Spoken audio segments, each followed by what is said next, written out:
আমি যতক্ষণ সিটে বসেছিলাম আমি দর্শক হয়ে দেখেছি এবং আমার কাছে মনে হচ্ছিল যে এরপর কি হবে আমি কিন্তু চোখ ব্লিঙ্ক করতে পারছিলাম না। আমাকে পাশে পপকর্ন দেবার জন্য বলছিল যে পপকর্ন এনে দিব। আমার মনে হচ্ছে না এই ছবি আমি পপকর্ন খেতে খেতে দেখতে পারবো না, আসলে দেখা যাবে না।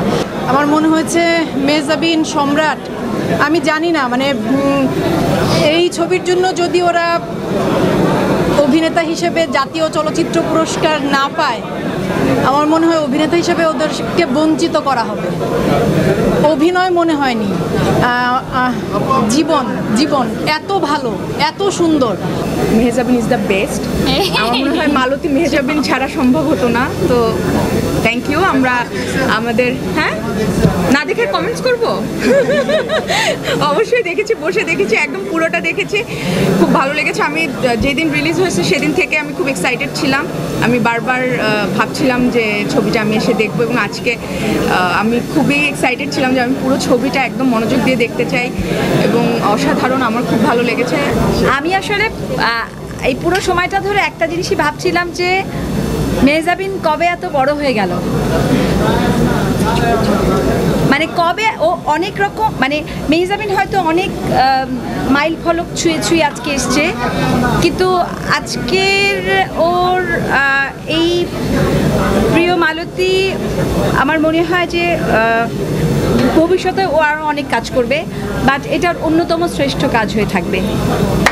আর আমি যেটা সত্যি আমি এটা ফিল করে বলেছি যে আমি ভাবছিলাম এই মেয়েটা কবে এত বড় হয়ে গেল, কবে সে এত পাকা অভিনেত্রী হয়ে গেল। আমি প্রত্যেকটা মোমেন্ট এনজয় করেছি, মানে আমি এনজয় করেছি মানে হচ্ছে গিয়ে প্রত্যেকটা মোমেন্টকে আমি বিশ্বাস করেছি, মানে ওর অভিনয়ের প্রত্যেকটা মোমেন্টকে আমি বিশ্বাস করেছি।